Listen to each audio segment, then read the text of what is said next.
Welcome to the Girl Means Business podcast. I'm Kendra Swalls, a former teacher turned entrepreneur and mom of two. As women, we are so much more than just one thing. We're wives, moms, entrepreneurs, side hustlers, and dreamers with goals and ambition. On this podcast, we'll talk about everything from juggling family, work, and fun to making your dreams a reality through simple, effective marketing strategies, all designed specifically for the busy mom who doesn't have a lot of extra time. So whether you're just getting started or already have an established business, there's something here for you. If you're ready to take on the challenge of becoming your own boss and making your dreams a reality, then let's get started because this girl means business. Hey there, and welcome to episode 206 of the Girl Means Business podcast. I hope you're having a wonderful week because I am really excited to dive into our topic for today. If you are like most people, you have a very love-hate relationship with Instagram, especially over the last year because they've been really pushing Instagram Reels. And for anyone who is not a fan of video or short-form video or long-form video, Reels were a major thorn in our sides. And even though I embraced Reels, I jumped on the bandwagon and I did have some success with Reels. They're not my favorite type of content to create. I was just kind of playing the Instagram game. Now, I'm a big believer in riding the wave.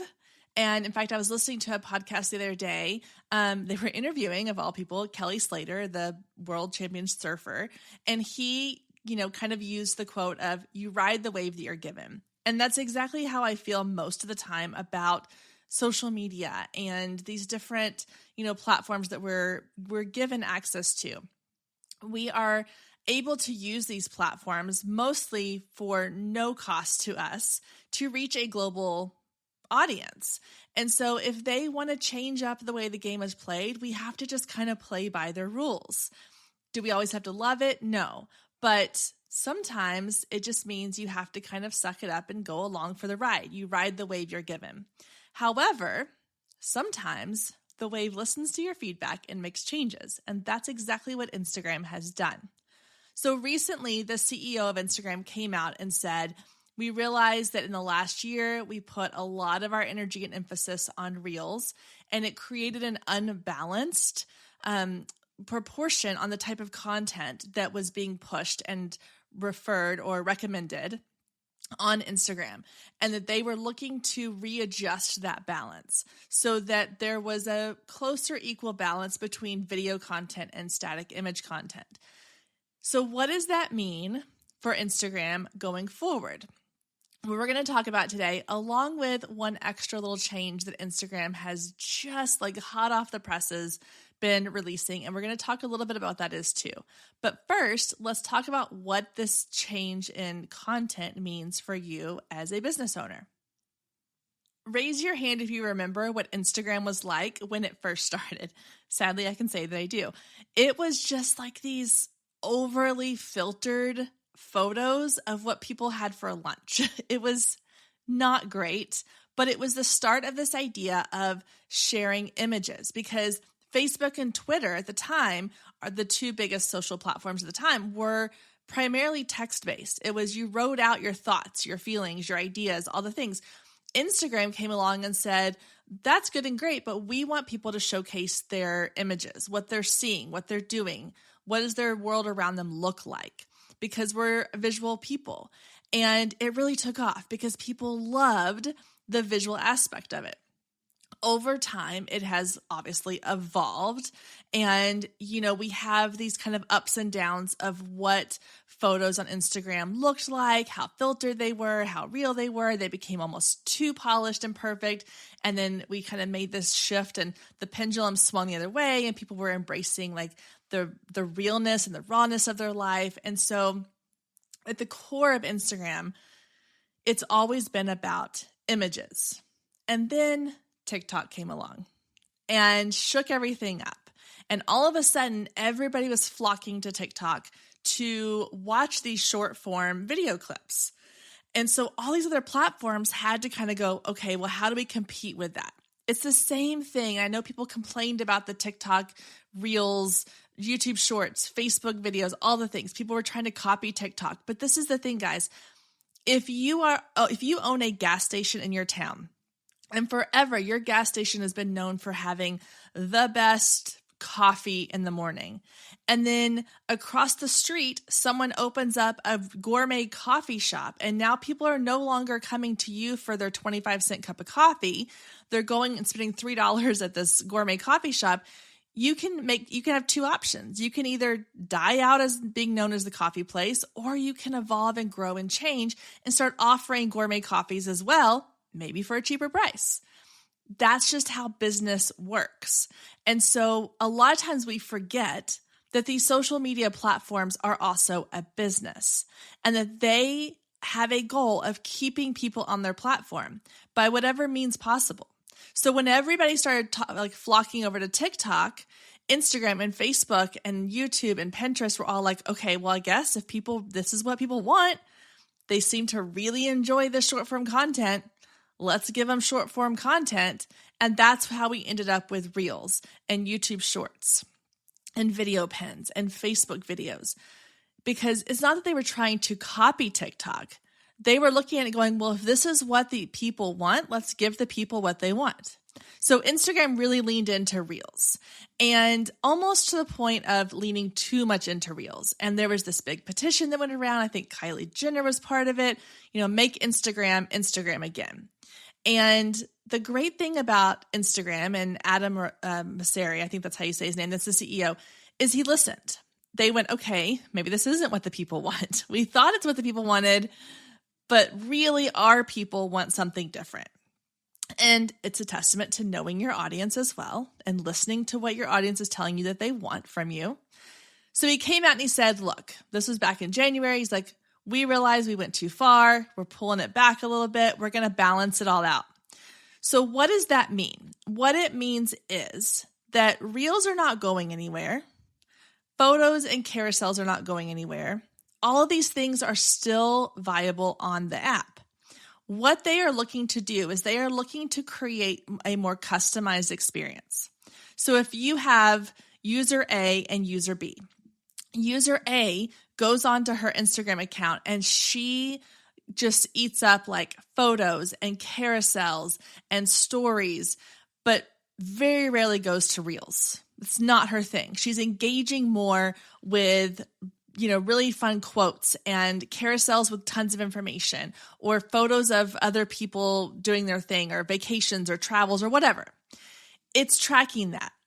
It's tracking everything. And it's going, okay, user A wants to see more photos. So we're going to recommend to her more photos. She's going to get recommended less Reels. User B is like, nah, forget static photos. I like Reels. I want more Reels. I enjoy creating Reels. I enjoy consuming Reels. I engage with Reels. So user B, the algorithm's going to say, okay, your recommendations are going to be more Reels, less photos. So it's creating this custom user experience. Now, here is the good news, bad news. That good news is it means that you do not need to be creating Reels in order to reach a larger audience now, to reach an audience beyond your current audience, because carousels and static posts can still be pushed out to those people who want to see more of that content. That's the good news. The bad news is that some of your audience still really wants to consume video content.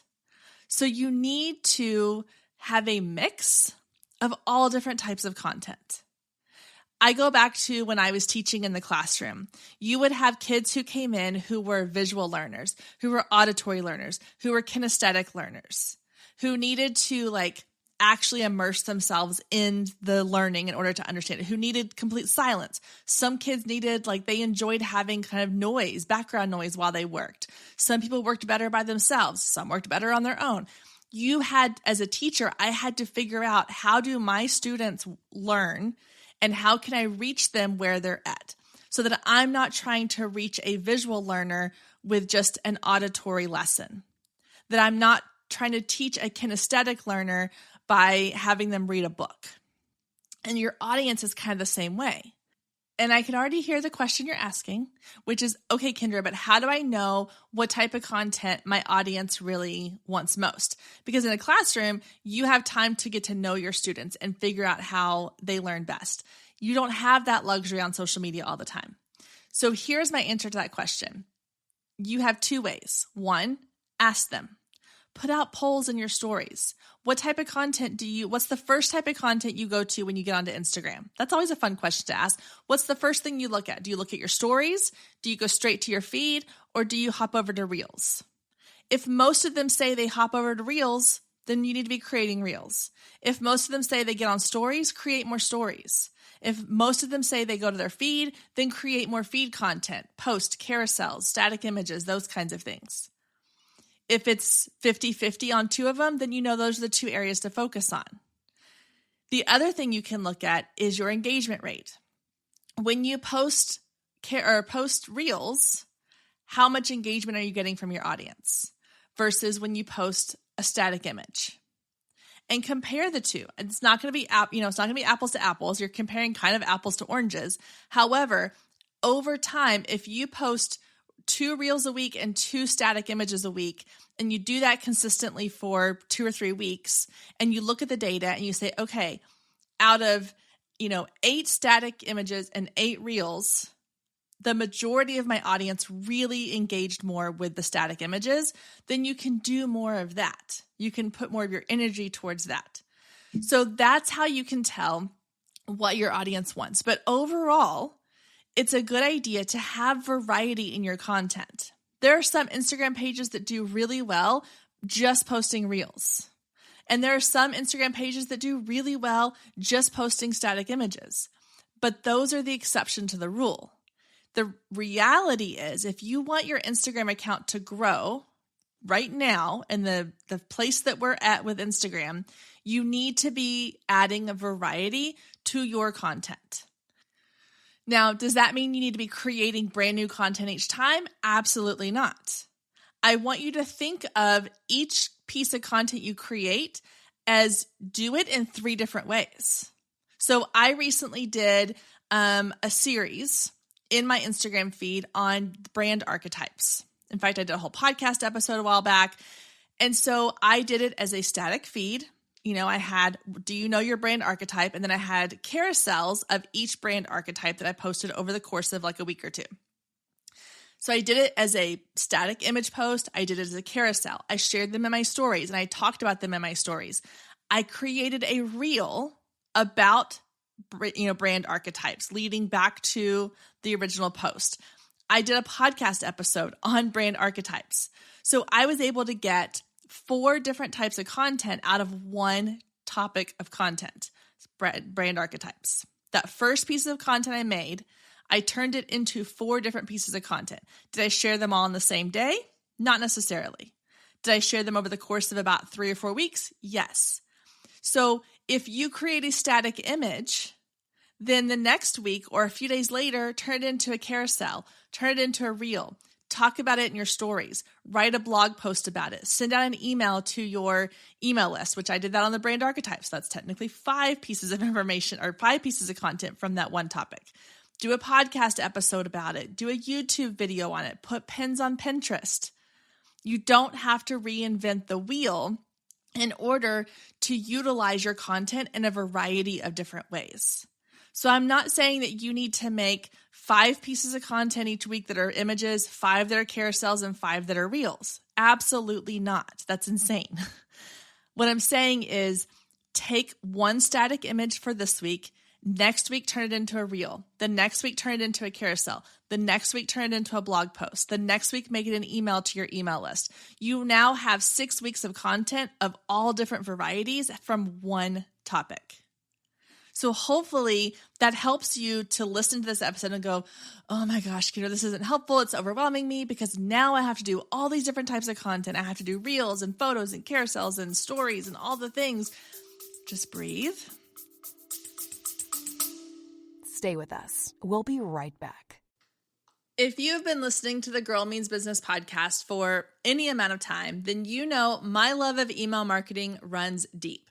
Not only is it a great way to generate new leads, but it's one of the most effective methods for nurturing warm leads and turning them into sales. Now, over the years, I've tested several email platforms, and my favorite by far is Flowdesk.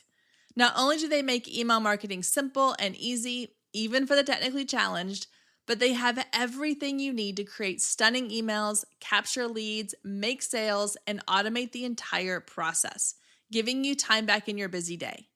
And the cherry on top is you're only charged one flat fee no matter how many subscribers you have. So while other platforms will increase your price when you go over your pricing tier limit, Flowdesk has no price increases or hidden fees. If you're ready to give Flowdesk a try, click the link below in the show notes to save 50% off your first year. Let Flowdesk help you design emails people will love. Click the link below and check it out. I have a feeling you're going to love it just as much as I do.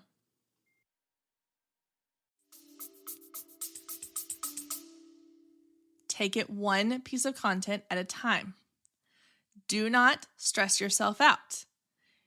And take old content you've already done that has performed well and repurpose it in a new way. If you have a reel that you did 6 months ago, 4 months ago, 3 months ago that did really well, turn it into a carousel post. If you have a carousel post that did really well, turn it into a reel. I'm not asking you to create more content. I'm asking you to just repurpose what you have in a new and fresh way.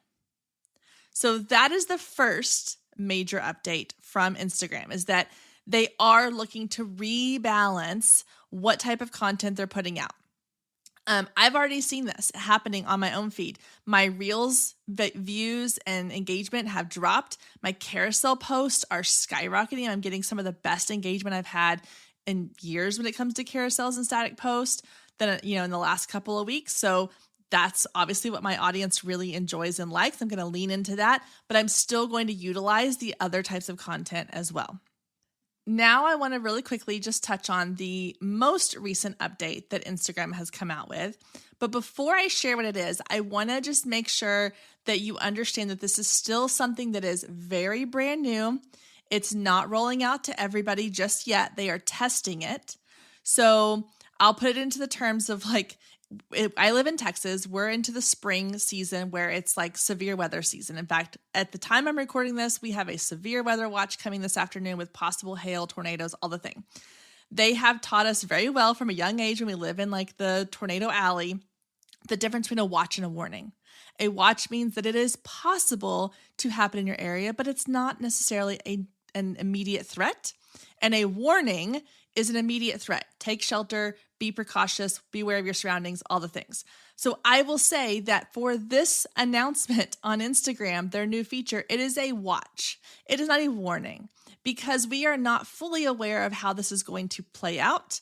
It is just they are rolling it out and we'll see how it goes. So here's what it is. Instagram has come out and said that in order to increase security for its accounts, for its users, they are rolling out this idea of paid verifications. Now, what does verification mean? It's that little blue check mark next to your name.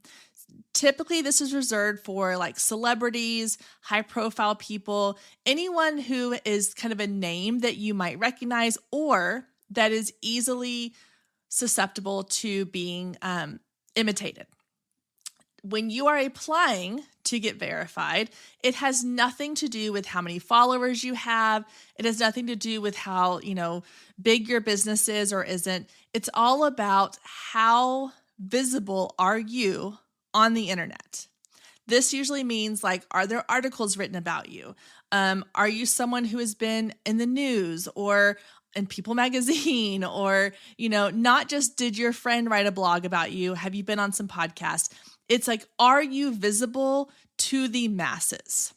So getting verified has always been very challenging because they've always been very selective in who they give that blue check mark to, because it gave a little bit of, not seniority necessarily, but it definitely had some status to it. You knew that if someone had a blue check beside their name, that they were kind of a big deal. And ultimately, the purpose of the blue check was to add a level of security to people's accounts. So that if, for example, and I'll just use this one because it's a big one out there, is Kim Kardashian. They're going to give her a blue check because there's a lot of people that are going to try and create accounts pretending to be Kim Kardashian and either try to sell you something or scam you in some way. So the way that they could help to get through all of that is to say, if it doesn't have the blue check next to her name, it's not really her. And so it was this way of sort of protecting the accounts that were most likely to be replicated or duplicated or impersonated. That's really impersonated. Now, what's happening is they're seeing on Instagram a lot of smaller accounts, lesser known accounts, are also having this happen to them. I know my business bestie, Katie Brinkley, she's had it happen to her. There's several other accounts that I follow that have had it happen to them. And we don't have the level of notoriety to get that blue check, to add that layer of protection and security for our account. So what Instagram has said is they're like, okay, so we're going to roll out this new program where we are going to allow you to purchase a blue check verification for, I believe it's going to be $15 a month ultimately. And it's going to allow you to have better protection for your account against having impersonators come and try to impersonate your account. You're also going to get like an added layer of support. So you kind of get priority when it comes to support from the Instagram staff themselves. But it's this last part that really has divided users on love it or hate it. And that is that Instagram has kind of casually slipped in there that with this monthly payment, you will get an increase in exposure and reach. Now, it's worded in a way that you're kind of like, will it really? Or are you just saying that it could? Are you saying you're going to put these accounts out over everybody else? So now it becomes a, you have to pay to play kind of thing. So I have mixed feelings on this. Now, they have said, again, this is where it goes back to this is a watch, not a warning. They are rolling this out currently in Australia and New Zealand. From what I understand, Twitter also tried to do this and it was a huge flop. So we'll see. They're rolling it out. It could become a huge failure and then it never sees the light of day again. But again, Instagram, I want you to be aware that this is happening and there's, conversations happening about it all over Instagram. In my opinion, there are pros and cons. The pro is that yes, it is definitely beneficial to have that blue check if there is a potential that you could be impersonated or potentially have someone kind of try to hack into your account. You could get more access to Instagram support to get more help if you are having issues or if someone is trying to hack into your account, those kinds of things. Because again, this happens to everybody. It's not that you have to have thousands or millions of followers for this to happen to you. I've seen people with 2,000 followers get their account hacked and not be able to recover it. So it can happen to anybody. Unfortunately, this is a thing that is happening all over the platform and not just on Instagram, but this is Instagram's kind of way of helping to combat it a little bit. Now, that is the pro. You do get that level of support. You do get that identification that this is your actual account and the lack of ability to impersonate it. The con, in my opinion, is that now you are going to create this sort of hierarchy of of accounts on Instagram, because you're going to have now the people who earned the blue check because of who they are and their visibility. You're going to have people who purchased the blue check because they either just want it because it looks good and it makes them feel good, or they need it for the security. You're going to have the people who are business owners trying to grow their business on social media who don't want to pay for it or can't afford to pay for it, so they don't have it. Then you're going to have like the personal accounts who don't really carry their way. And so it's like, okay, well, does that mean that now these top two tiers are going to kind of rule the school? Are they going to be, like the queen bees walking through the hallway going, you can't be as cool as me because you don't have the blue check? Only time will tell. We don't really know how this is going to pan out. It is just still kind of in the works. Now, one of the things that, again, makes this more, again, like that watch versus warning is they have said that in order to get the blue check verification, you have to send in your photo ID. I mean, not physically send your ID, but you have to submit a copy of your photo ID. That means that your account name has to match the name on your photo ID. So businesses who, and I don't know how this is going to work, they may have a plan in place for this, but businesses who have an account that are not under a person's name. So for example, both of my businesses do not have my name in the title. Paisley Lane Photography and Girl Means Business. Neither one of those are my actual name. So if I go submit my ID that has Kendra Swalls written on it, it's not going to match my account name. Now, it's on all of my paperwork for my business that those are my business names tied to me, but I don't know how they're going to verify those just yet. So there's a lot of questions around this. There's a lot of people asking things like, again, if we're already verified, do we still have to pay for it going forward? Is this really going to create this hierarchy?